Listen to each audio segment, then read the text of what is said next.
Oke, semuanya, suara saya jelas. Jelas, Pak. Maaf ya, saya telat bergabung. Soalnya agak error nih di ininya ya. Oke,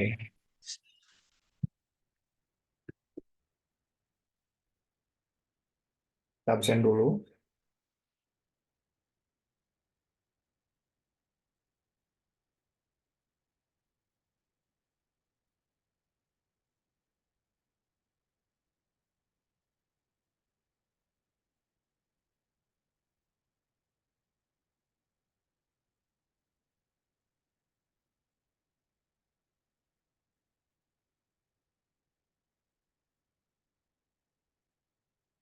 Oke, Assalamualaikum warahmatullahi wabarakatuh. Selamat sore semuanya. Waalaikumsalam warahmatullahi wabarakatuh. Oke, kita absen dulu. Iksan, Rahimansyah, Siti Nur Hasanah, Sundari Suhendar, Wahyu Rizky, Fadila, Hadir Pak. Joshua Christopher, Hadir Pak. Setia, Hadir, Pak. Berti, Hadir, Pak. Adlina Ramadhani, Hadir. Abdul Muiz, Hadir Pak. Nengdea, Cherry Cinta, Hadir, Pak. Wita Meliani, Hadir, Pak. Wah, Hadir, Pak. Eros Dena, Izin, Pak. Eli Sukmawati, Hadir, Pak. Risa Luciana, Hadir, Pak. Ska, Hadir, Pak. Pradana, Putri Anissa, Hadir, Pak. Aldin, Mutia Eliza, Tajata, Ardifa, Hadir, Pak. Hadir. Aris, Renaldi, Sakit Pak. Sakit, Pak. Ratna Rinjani, Hadir, Pak. Zahrotunisa, Hadir, Pak. Malam, Lau Malam, Aldin Alun, Fitra Ramadan, Hadir Pak. Cindy Ayu, Hadir, Pak. Ayu Winarti, Dwi Septiani,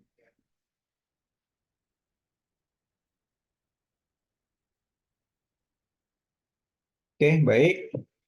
Sebelum apa namanya buka puasa, kita latihan soal. Tapi sebelumnya kita apa namanya bahas dulu tentang pertemuan di chapter keempat. Walaupun sekarang harusnya sesi kelima ya. Nah, di pertemuan sebelumnya kan kita membahas tentang harga pokok produksi, ya kan? Nah, di pertemuan sekarang kita akan membahas tentang harga Bapak maaf, Neng Dea hadir. ya, harga pokok pesanan full costing. Nah, nanti metode harga pokok pesanan ini ada macam-macam caranya ya. Ada yang metode full costing, ada yang metode variable costing. Nah, yang variable costing nanti kita bahas setelah UTS. Jadi sebelum UTS kita bahas tentang metode harga pokok pesanan full costing terlebih dahulu. Nah, yang jadi pertanyaan, apa perbedaan penentuan harga pokok produksi dengan harga pokok pesanan di sini? Kalau harga pokok produksi, ini kan diproduksi secara massal Kemarin kan contohnya Indomie, terus apa lagi? Air kemasan, kemeja, atau perusahaan garmen. Itu kan perusahaan-perusahaan yang sifatnya produksi. Tapi ada juga perusahaan atau company atau korporasi yang menentukan harga pokoknya itu harga pokok produknya itu berdasarkan pesanan. Nah, sifat produk yang ditentukan dengan metode harga pokok pesanan ini adalah sifatnya job order costing. Jadi kalau ada pesanan baru berproduksi. Tapi kalau misalnya harga pokok produksi ada pesanan atau tidak ada pesanan, perusahaan tetap melakukan kegiatan produksi. Nah, kalau perusahaan yang menentukan harga pokok pesanan ini tidak akan melakukan kegiatan produksi sebelum adanya pesanan. Contohnya apa sih? Perusahaan yang menentukan harga pokok pesanan di dalam penentuan harganya, harga produknya. Contohnya apa sih? Kalian pernah pesan sesuatu nggak?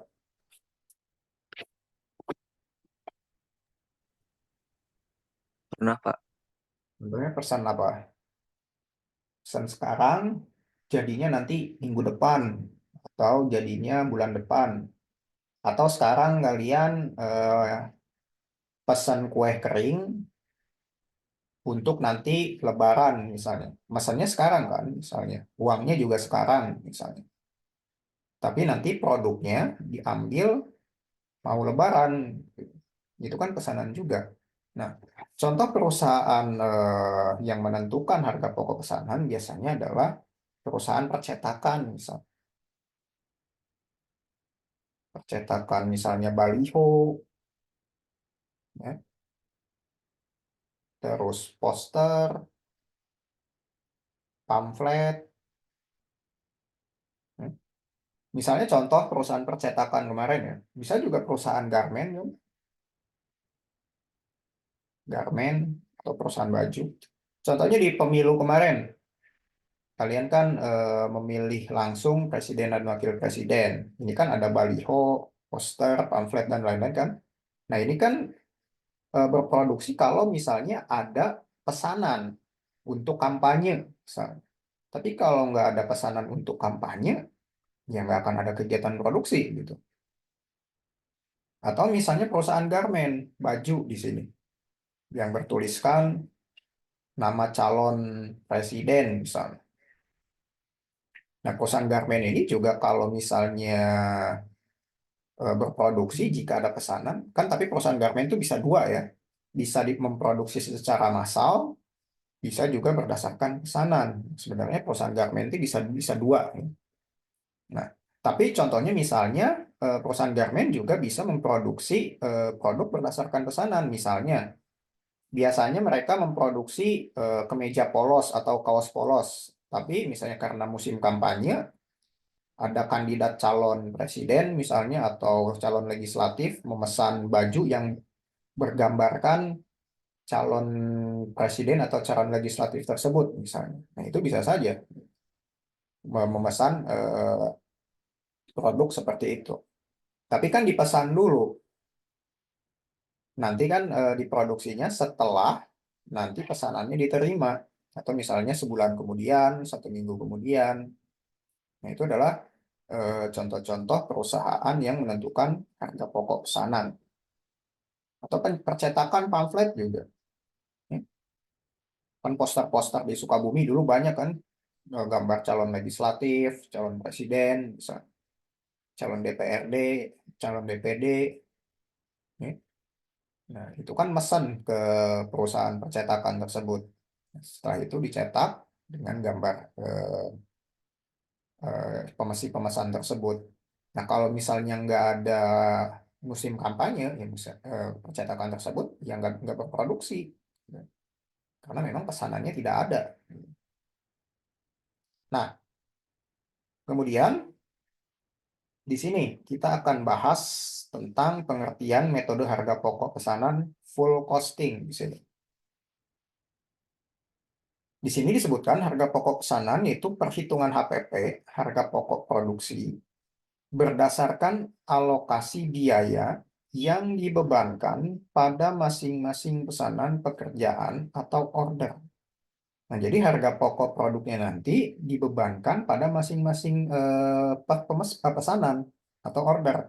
Maka dari itu, antara satu produk dengan produk lainnya akan berbeda harganya dibandingkan dengan penentuan dengan harga pokok produksi yang dibuat secara massal. Nah, di sini disebutkan, tadi kan pengertian dari harga pokok pesanannya. Kemudian metode yang digunakannya di sini adalah full costing. Full costing adalah metode penentuan harga pokok produk dengan memasukkan seluruh komponen biaya produksi sebagai unsur harga pokok yang meliputi biaya bahan baku, biaya tenaga kerja langsung, biaya overhead variabel, dan biaya overhead pabrik tetap.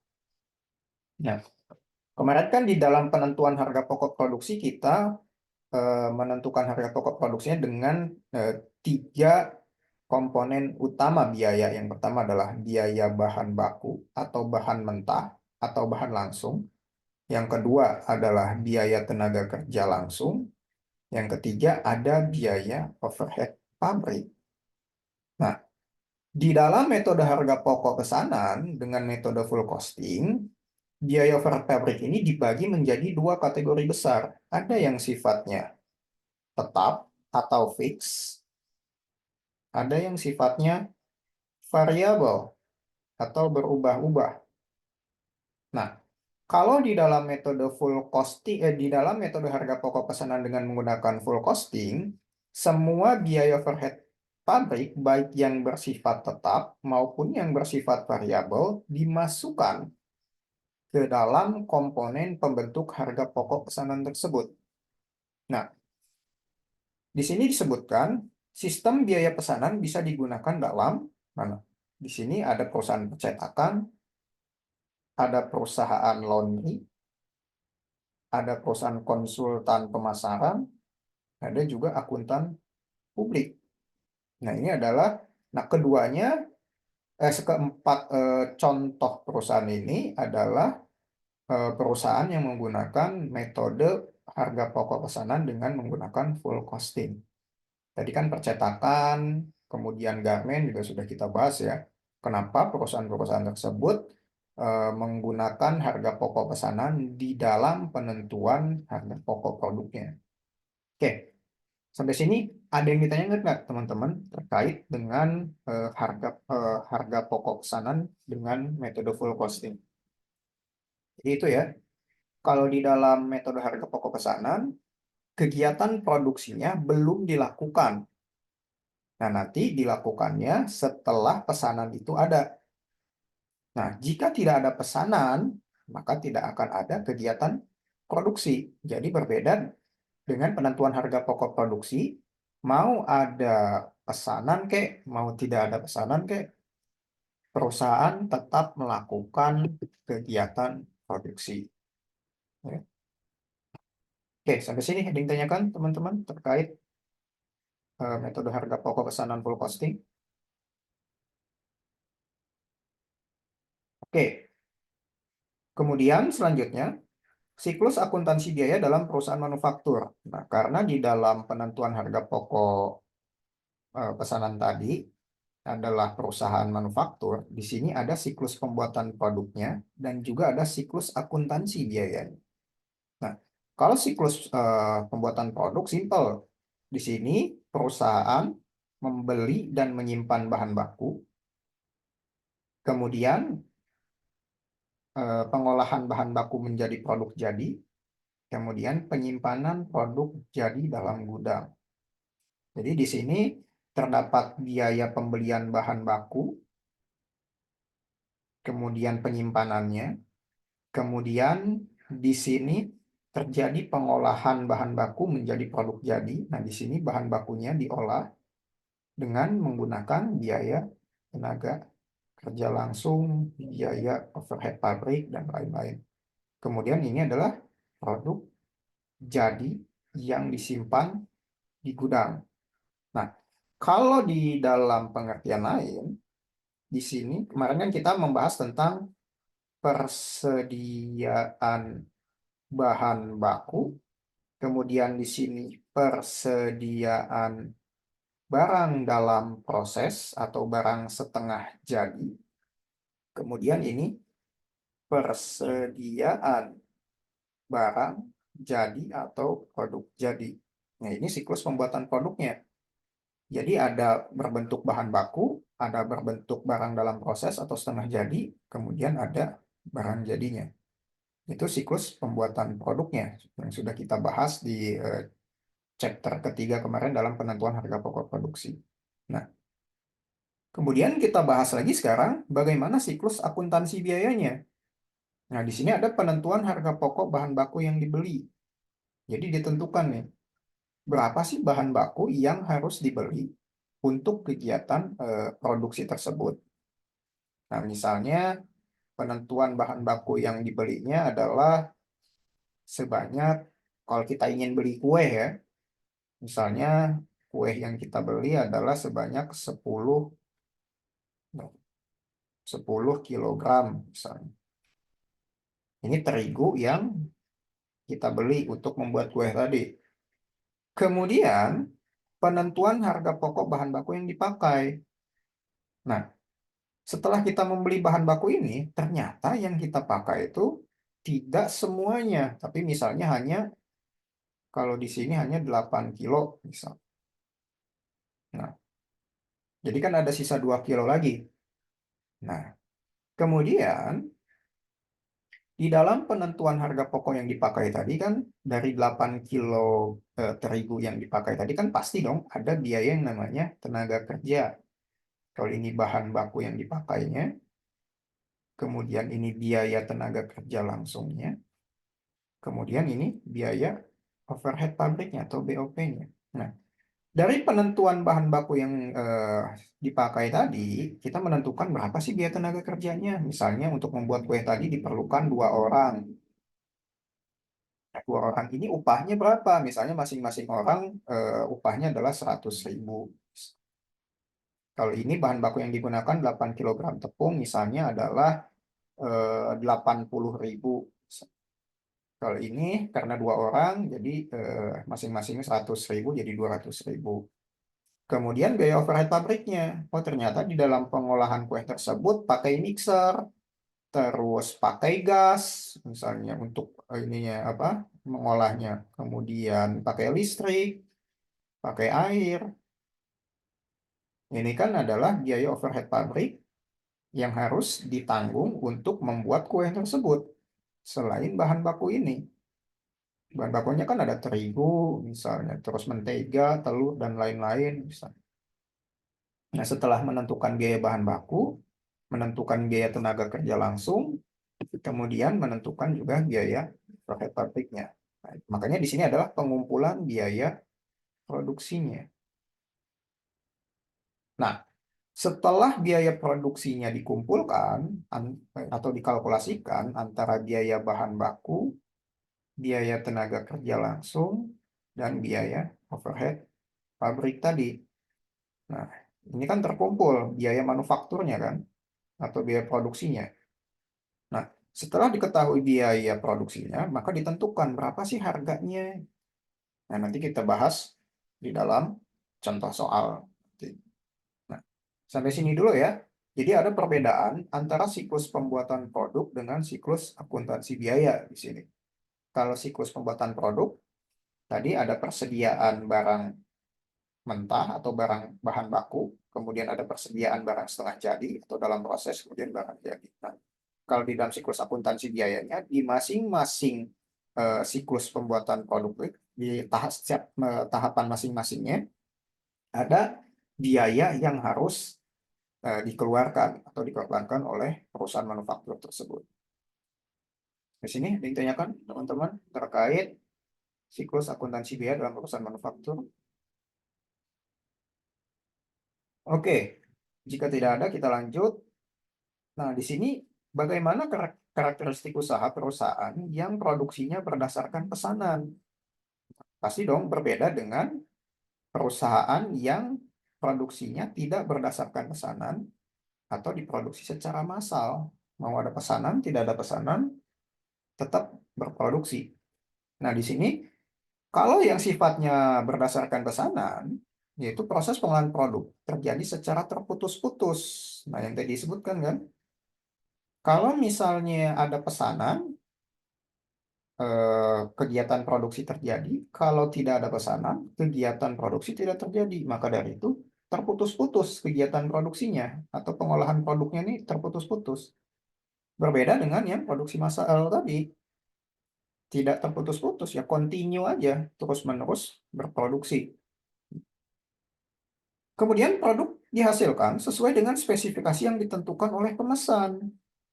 Nah, misalnya kalau kalian pesan minuman kan, kalau kalian beli Aqua yang sudah dalam kemasan kan, yang sifatnya produksi massal, dengan pesan di kafe, misalnya kan.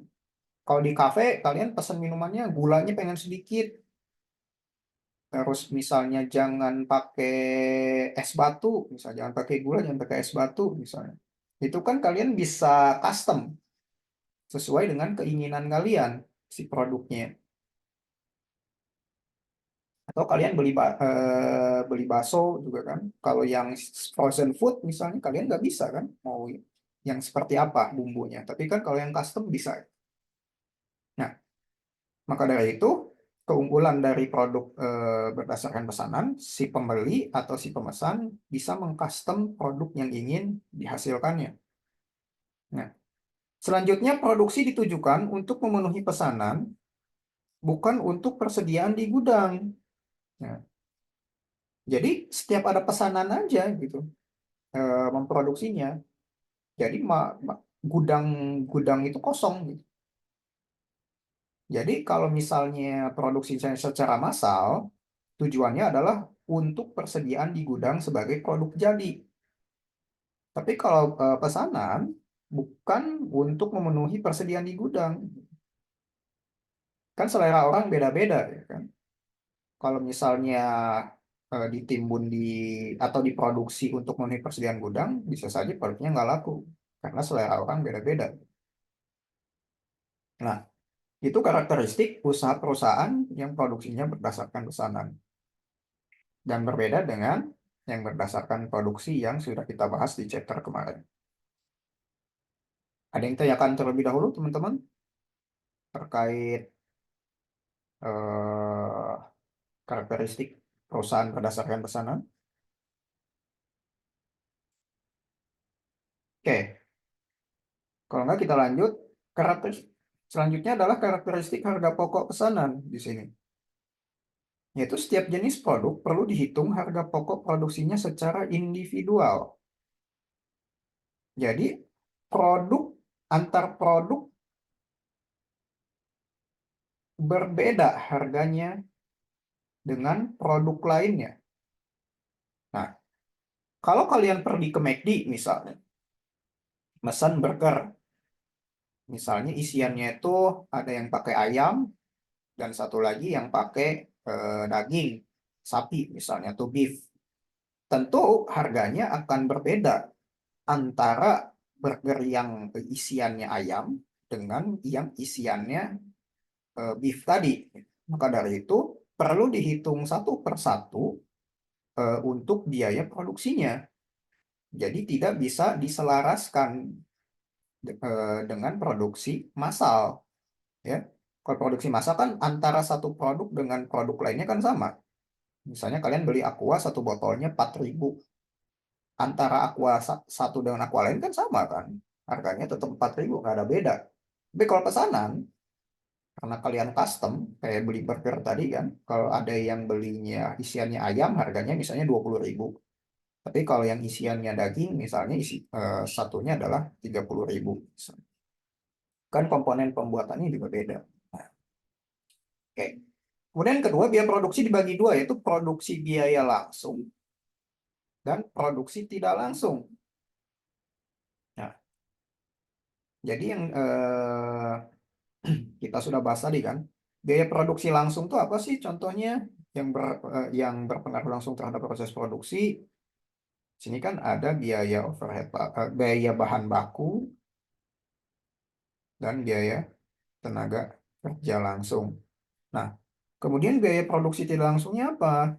Nah, di sini ada biaya overhead pabrik. Ya. Kemudian ketiga, biaya produksi langsung terdiri dari biaya bahan baku dan biaya tenaga kerja langsung. Tadi sudah kita bahas ya, BBB dan BTKL. Kemudian biaya produksi tidak langsung disebut dengan istilah biaya overhead pabrik atau BOP, sudah kita bahas tadi. Kemudian biaya produksi langsung diperhitungkan sebagai harga pokok produksi pesanan tertentu berdasarkan biaya yang sesungguhnya terjadi, sedangkan biaya overhead pabrik diperhitungkan ke dalam harga pokok pesanan berdasarkan tarif yang dibebankan di muka. Nah, jadi kalau untuk biaya bahan baku di sini kan biaya produksi langsung diperhitungkan sebagai harga pokok produksi pesanan tertentu berdasarkan biaya yang sesungguhnya terjadi. Tapi biaya overhead pabrik diperhitungkan ke dalam harga pokok pesanan berdasarkan tarif yang dibebankan di muka. Apa sih bedanya yang tarif antara yang dibebankan di muka dengan yang sesungguhnya terjadi? Oke. Nanti kita bahas di dalam contoh soal di dalam penentuan harga pokok pesanan ya. Oke. Kemudian harga pokok produksi per unit dihitung saat pesanan selesai diproduksi dengan cara membagi jumlah biaya produksi yang dikeluarkan untuk pesanan tersebut dengan jumlah unit produk yang dihasilkan dalam pesanan yang bersangkutan. Jadi kalau di dalam harga pokok pesanan, harga pokok produksinya itu dihitung per unitnya. Jadi bukan secara jumlahnya. Nah, nanti kita bahas bagaimana sih menghitung harga pokok produksi per unit yang dihitung saat terjadi pesanan. Di sini kan caranya adalah dengan membagi. Di sini ada membagi jumlah biaya produksi. Jadi jumlah biaya produksi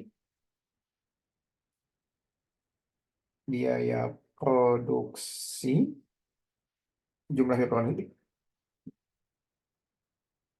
yang dikeluarkan untuk pesanan tersebut dengan jumlah unit produksi yang dihasilkan dibagi dengan jumlah unit produksinya. Kita bahas berapa sih bagaimana harga pokok produksi per unitnya. Misalnya di sini. Jumlah biaya produksinya adalah $1.000 misalnya. Kemudian jumlah unit yang diproduksinya ada 20 unit. Maka biaya per unitnya berapa? Tinggal dibagi aja kan, 1.000 dibagi 20 adalah $50 per unit produksinya. Nanti kita bahas secara komprehensif bagaimana sih cara penentuan harga pokok pesanan di dalam perusahaan manufaktur. Oke, sampai sini ada yang ditanyakan dulu nggak? Sebelum kita masuk ke dalam manfaat harga pokok pesanan. Jadi ada yang ditanyakan dulu nggak terkait karakteristik harga pokok pesanan sebelum kita lanjut?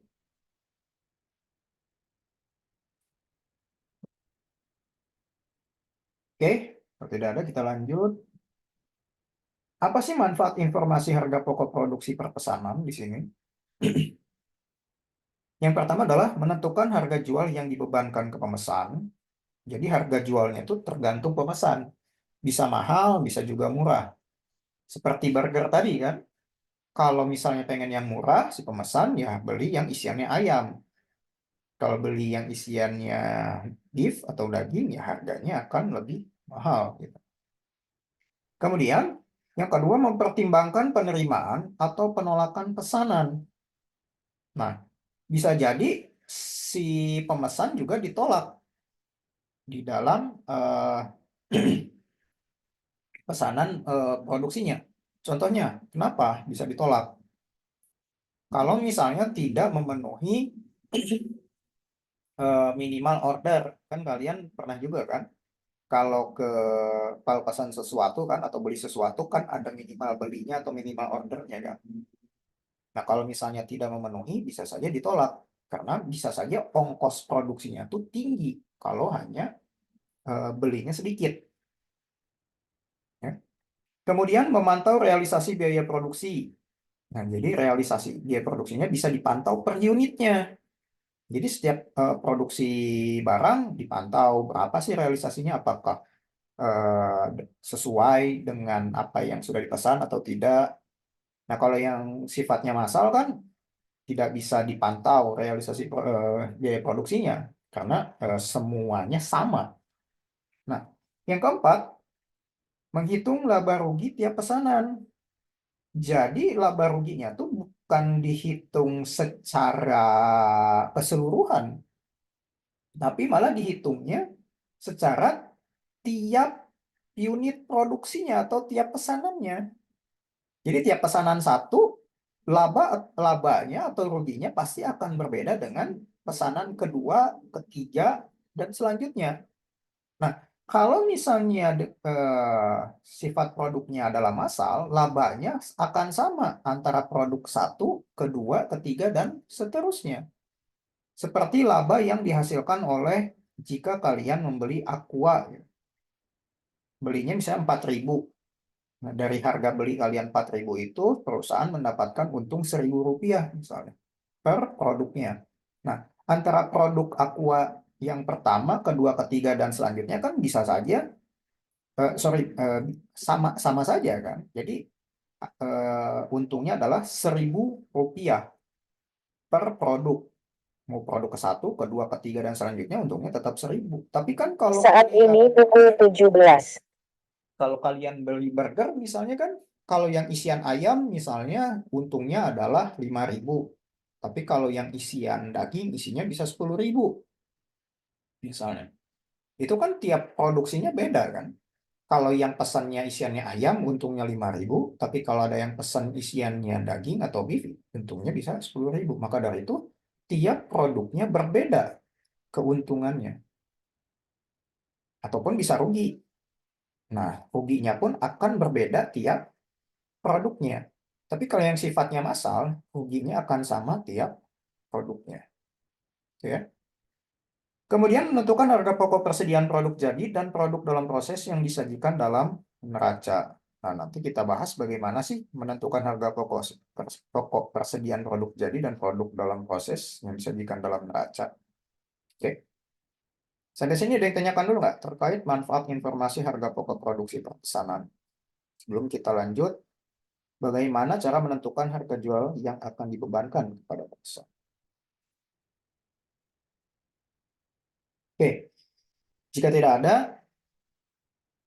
sekarang kita masuk ke bagaimana menentukan harga jual yang akan dibebankan kepada pemesan. Nah, di sini kita harus menaksir biaya produksi untuk pesanan, kemudian harus menaksir biaya non-produksi yang dibebankan ke pesanan. Kan kalau biaya produksi kan tadi sudah kita bahas, ada biaya bahan baku, ada biaya tenaga kerja langsung. Kemudian menaksir biaya non-produksi.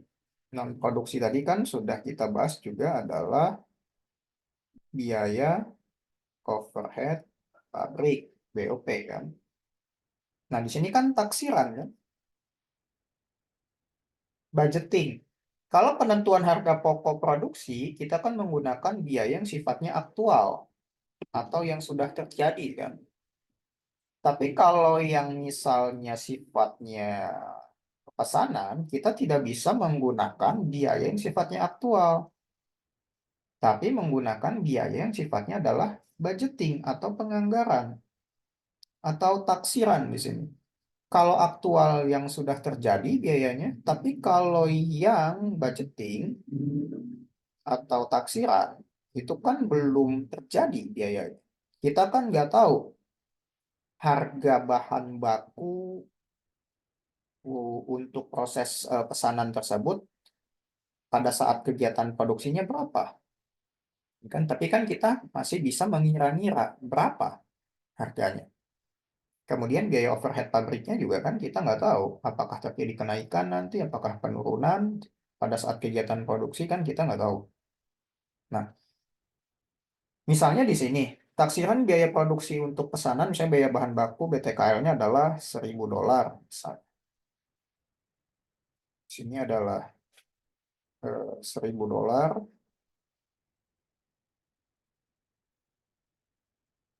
Kemudian biaya non produksinya, biaya non produksi itu contohnya biaya listrik, air, dan lain-lain, misalnya $500 misalnya. Maka total biaya pesanannya adalah, tinggal ditambahkan aja kan, $1.500. Kemudian laba yang diinginkan perusahaan, misalnya berapa sih keuntungan yang ingin didapatkan, misalnya pengen keuntungannya adalah $500, maka harga jualnya berapa? Harga jualnya adalah $2.000. Nah, itu adalah biaya taksiran harga jual yang dibebankan kepada pemesan. Nah, yang jadi pertanyaan, bagaimana kita menentukan biaya produksinya? Nah, ini kan. Nah, misalnya taksiran biaya bahan baku. Misalnya kita kan menaksir yang tadinya 1.000 turun jadi, atau naik lah ya, jadi 1.200. Jadi 1.200. Di sini jadi 1.200. Kemudian taksiran biaya tenaga kerja langsungnya. Misalnya, bukan 1.200 ya, sorry. Misalnya naksir. Biaya bahan bakunya adalah 500 misalnya. Kemudian biaya tenaga kerja langsungnya adalah 300 misalnya. Kemudian biaya overhead pabriknya di sini misalnya adalah 200. Maka taksiran biaya produksinya berapa? Di sini adalah 1.000. Oh, ternyata cocok nih. Taksiran biaya produksi untuk pesanan dengan taksiran biaya bahan baku yang dikeluarkan. Tapi kan terkadang kalau kita menaksir sesuatu itu tidak sesuai dengan ekspektasi kan, tidak sesuai dengan realitanya nanti. Nah, bisa saja setelah nanti kita beli, taksiran biaya bahan bakunya malah naik. Yang harusnya 500 menjadi 600. Di sini menjadi 1.100 kan untuk biaya produksinya. Jadi di luar budget. Kalian kan suka mendengar kan, wah biaya ini di luar budget, yang dianggarkan sekian kok malah ngebengkak jadi sekian. Nah, tapi kadang juga kan under budget, ya kan?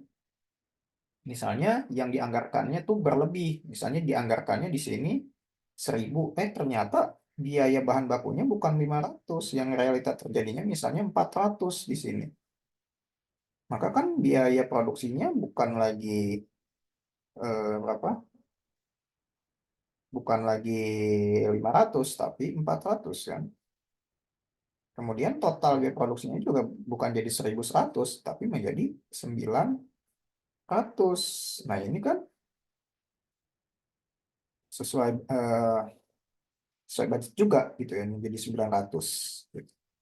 Nah, makanya kita harus pandai-pandai kalau misalnya perusahaan yang menentukan harga produksi menggunakan harga pokok pesanan, jadi harus pintar-pintar menaksir atau menganggarkan berapa sih biaya yang akan terjadi nanti pada saat proses produksi. Ya. Karena si pemesan akan membayar di muka pada saat pesanan tersebut dibuat, gitu ya. Maka kan kita nggak tahu berapa sih nanti harga pokoknya. Oke, sampai sini ada yang tanyakan nggak teman-teman terkait menentukan harga jual yang akan dibebankan kepada pemesan? Oke, kemudian mempertimbangkan penerimaan atau penolakan pesanan. Nah, misalnya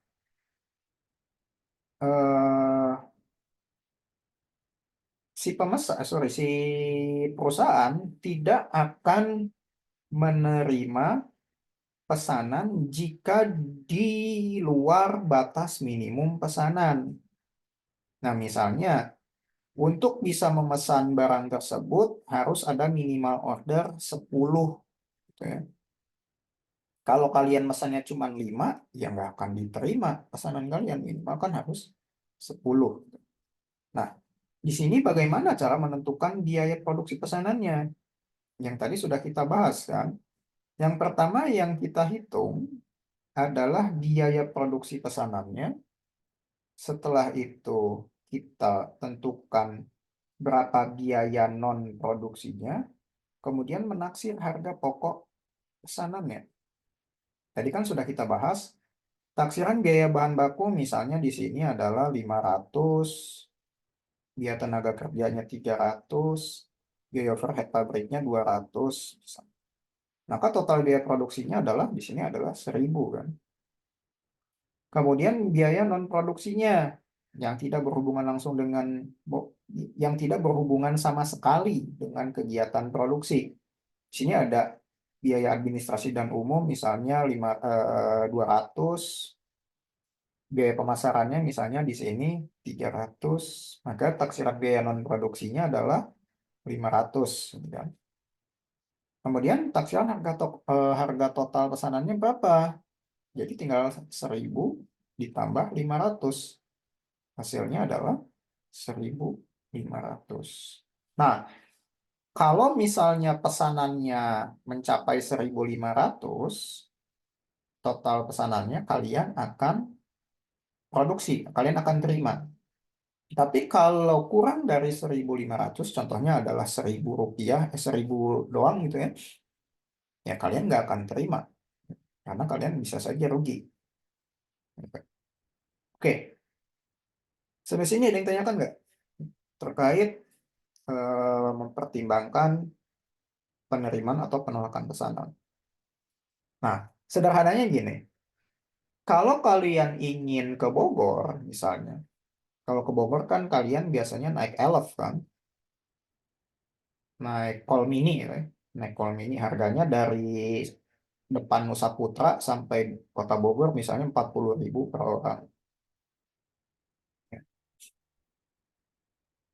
Nah, terus si supir akan mau, misalnya si supir mau berangkat nggak sih? Kalau penumpangnya tuh cuma 1 orang.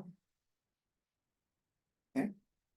Si supir Call Mini itu kan nggak akan berangkat kalau penumpangnya cuma 1 orang. Kenapa? Karena biaya operasionalnya nggak akan menutupi atau mencukupi. Misalnya biaya operasional untuk ke Bogor, dari Sukabumi ke Bogor, bensinnya misalnya adalah 100.000 misalnya. Biaya bensinnya 100.000, kemudian biaya tolnya 50.000 misalnya. Berarti kan biaya operasionalnya aja, biaya bensin dan tolnya aja kan sudah 150.000. Kemudian ongkosnya per orang 40.000. Nah, kalau cuma 1 orang yang akan ke Bogor, yang naik Call Mini tersebut, ya, si supir nggak akan mau. Minimal harus berapa? Minimal harus 4 orang. Ya, 4 orang kali 40.000 kan sudah 160.000 kan. Ini aja baru IPAS ya, walaupun ada untung 10.000. Tapi kan si supir belum tentu mau. Ya, kalau untungnya cuma 10.000. Nah, maka dari itu si supir menetapkan kalau ada 5 orang yang ingin pergi ke Bogor, maka akan berlanjut. Tapi kalau tidak ada, ya nggak jadi ke Bogornya. Gitu ya, contoh sederhananya antara penerimaan atau penolakan pesanan. Jadi perusahaan menentukan batas minimal order untuk bisa melakukan kegiatan produksi, menyesuaikan dengan biaya produksi yang akan dikeluarkan oleh perusahaan manufaktur tersebut. Ya. Sampai sini ada yang ditanyakan nggak kira-kira teman-teman terkait dengan pertimbangan penerimaan atau penolakan pesanan? Suara saya masih jelas? Tidak, Pak. Lanjut ya. Masih. Oke, kita lanjut. Bagaimana memantau realisasi biaya produksi? Di sini perhitungan biaya produksi sesungguhnya yang dikeluarkan untuk pesanan tertentu. Nah, Di sini biaya bahan baku sesungguhnya, biaya tenaga kerja sesungguhnya, dan taksiran biaya overhead pabrik.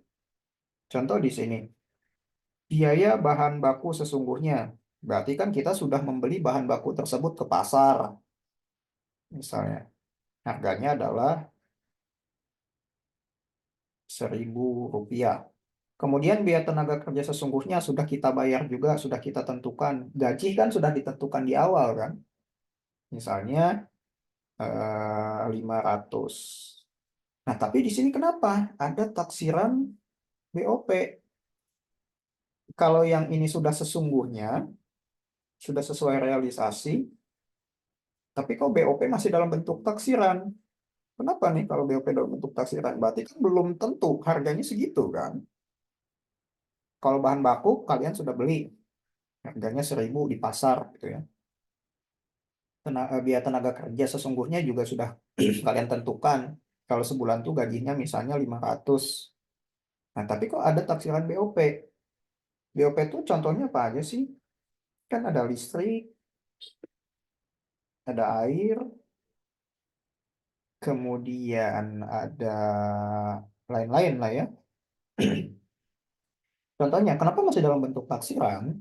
Karena listrik kan fluktuatif kan. Kita nggak tahu bayarnya apakah murah, apakah sedikit. Air juga sama kan. Misalnya bulan ini bisa saja membayar listrik 300 misalnya. Ya. Tapi kan bulan depan belum tentu kita membayar listrik 300 juga, bisa saja jadi 3,5 atau 400. Makanya masih dalam bentuk taksiran. Atau misalnya BOP lain adalah bentuk lain BOP kan biaya service atau maintenance. Wah, bulan ini ternyata ada peralatan yang rusak yang butuh servis. Itu kan termasuk ke dalam BOP juga. Kalau nggak diperbaiki ya nggak akan terjadi proses produksinya. Misalnya. Jadi BOP itu sifatnya masih taksiran bukan sesungguhnya karena memang kita tidak tahu gitu. Nantinya seperti apa kejadiannya atau kondisinya di saat memproduksi pesanan tersebut. Ya. Siapa tahu mixernya rusak, terus harus diperbaiki terlebih dahulu. Nah, biaya perbaikannya kan masuk ke dalam BOP atau listriknya malah ngebengkak, airnya malah ngebengkak, gitu kan biayanya. Nah, makanya masih dalam bentuk taksiran. Tapi kan kalau yang bahan baku itu kan sudah dibeli terlebih dahulu sebelum kita melakukan kegiatan produksi kan. Biaya tenaga kerja juga sudah ditentukan, tapi BOP belum tentu. Oke. Kemudian bagaimana menghitung laba atau rugi bruto tiap pesanannya? Nah, di sini kita harus menentukan terlebih dahulu berapa harga jual yang dibebankan pada pemesan gitu, sebelum kita mengetahui berapa laba atau ruginya. Misalnya, kita menjual produk tersebut walaupun belum diproduksi ya, dengan harga Rp10.000 misalnya. Jadi kalian kalau ada yang pesan kue kastengel untuk Lebaran nanti, per boxnya misalnya per toplesnya adalah 10.000. Ya. Tapi kan kalian belum tahu apakah iya harga produksinya itu adalah 10.000, sedangkan kalian menjualnya adalah 10.000. Siapa tahu kan harga produksinya malah 11.000 kan. Jadi kalian rugi. Atau kalian menjual 10.000 tapi biaya produksinya nanti pas pesanan itu diproduksi 9.000 misalnya. Kalian kan untung jadi 1.000 gitu ya. Nah, makanya harus dihitung di sini. Maka biaya produksi pesanan tertentu misalnya harus dihitung. Biaya bahan baku sesungguhnya berapa sih biaya bahan bakunya? Oh, ternyata terigu, telur dan lain-lainnya habis 500 habis Rp5.000 misalnya. Habis 5.000.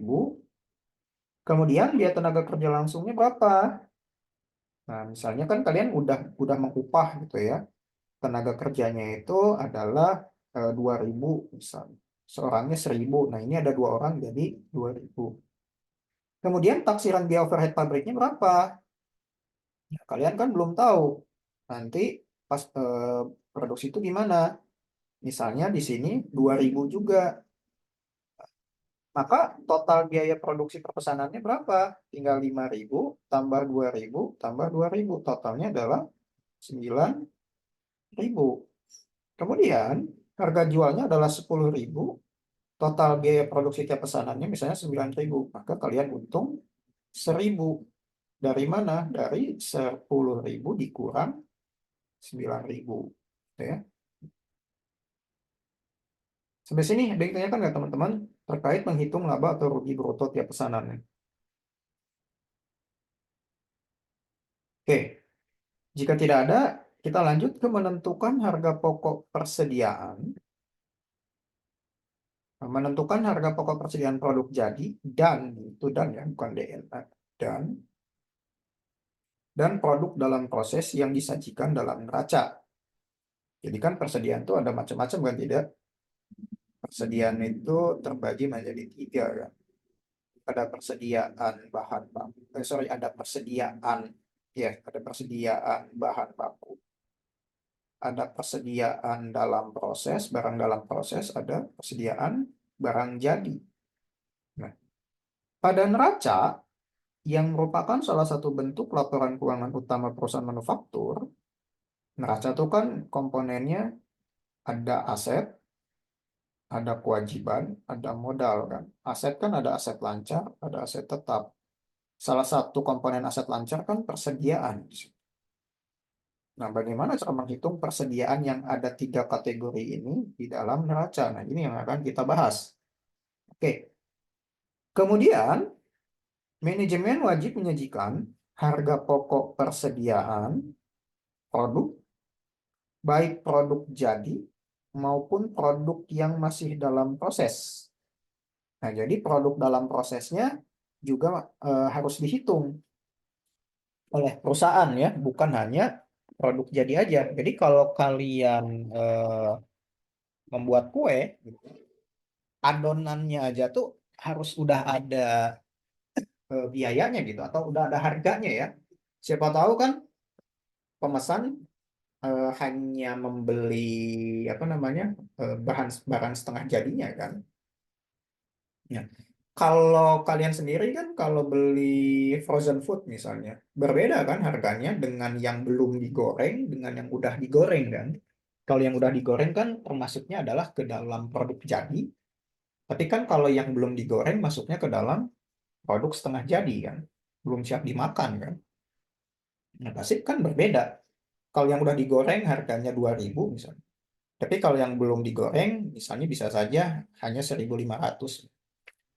Dan kalau kalian beli frozen food kan misalnya kebab, nugget, kan?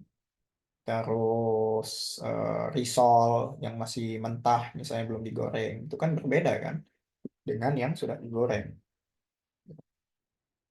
Kemudian untuk tujuan tersebut maka administrasi perlu menyelenggarakan catatan biaya produksi untuk tiap pesanannya. Nah, jadi agak rigid sebenarnya untuk perusahaan yang menggunakan metode harga pokok pesanan di dalam menentukan harga produknya. Karena harus dihitung satu per satu. Jadi tiap pesanan dihitung, gitu, berapa labanya, berapa biayanya. Jadi catatan keuangan kalian akan lebih banyak dibandingkan dengan perusahaan yang menentukan harga pokoknya dengan menentukan harga pokok produksi. Oke. Sampai sini ada yang ditanyakan nggak teman-teman? Sebelum kita masuk ke... Udah beres sih sebenarnya. Kalau untuk menentukan harga pokok pesanan, nanti kita lanjut di part kedua ya. Jadi di part pertama kali ini, kita hanya belajar secara teoretikalnya saja dulu. Jadi pemahaman secara konsep, apa sih yang dimaksud dengan harga pokok pesanan, dan biaya-biaya apa yang harus dihitung di dalam menentukan harga pokok pesanan. Kemudian setelah ini, setelah pertemuan hari ini, di pertemuan minggu depan, baru kita akan membahas bagaimana tata cara di dalam menentukan harga pokok pesanan dengan menggunakan metode full costing. Nah, saya ingatkan lagi, untuk metode variable costingnya, nanti kita bahas setelah UTS. Jadi, ada yang ditanyakan dulu nggak teman-teman sebelum saya akhiri, karena memang eh, apa pertemuan kali ini kita hanya membahas konsepnya terlebih dahulu. Ada yang tanyakan, teman-teman? Suaranya masih jelas? Tidak, Pak. Jelas, Tidak ada Bapak. yang ditanyakan. Oke. Jadi kalau tidak ada yang ditanyakan, karena sebentar lagi eh, apa namanya, setengah jam lagi ya. Siapa tahu kalian ada yang belum beli makanan atau apa. Nah, nanti setelah kalian, bentar.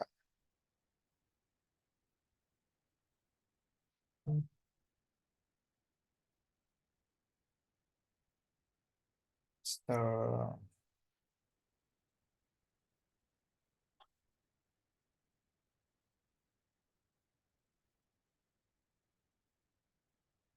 Setelah kalian terawih lah ya. Jelas gak latihan soal sesi 4-nya? Latihan. Jelas, Pak. Jadi setelah terawih nanti kalian kerjakan tugas sesi keempat ini. Di sini cuman ada 5 soal. Jadi yang saya ingatkan untuk yang di Edling, terserah kalian mau dikerjakan atau enggak. Tapi kalau misalnya sebelum apa namanya, sebelum memenuhi kriteria minimal 5 yang kalian kerjakan, ya boleh kalian kerjakan. Tapi kalau sudah memenuhi ya kalian nggak kerjakan juga nggak masalah. Ya. Nah, jadi seperti biasa, tugasnya kalian kerjakan, silahkan screenshot terlebih dahulu. Kemudian, karena ini tugas sesi perkuliahan yang tidak boleh dibawa pulang ya kalau untuk reguler. Jadi selesai tidak selesai dikumpulkan. Saya tunggu sampai jam 12 malam.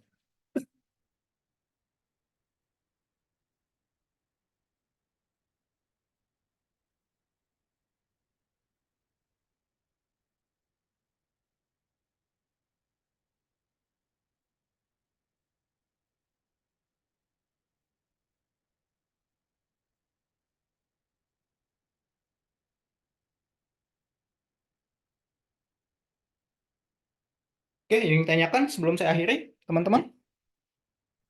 Bapak, maaf, Sundari hadir, cuma tadi sedang di jalan. Dan pas masuk, Bapak sudah... Siapa aja yang hadir? Suandari, terus? Apa lagi? Bapak Mutia hadir tadi lagi ada itu dipanggil dulu tadi teh pas di absen. Bapak Dwi juga hadir. Terus apa lagi? Siapa lagi? Udah? Neng Dea kayaknya Pak. Iya. Terus siapa lagi?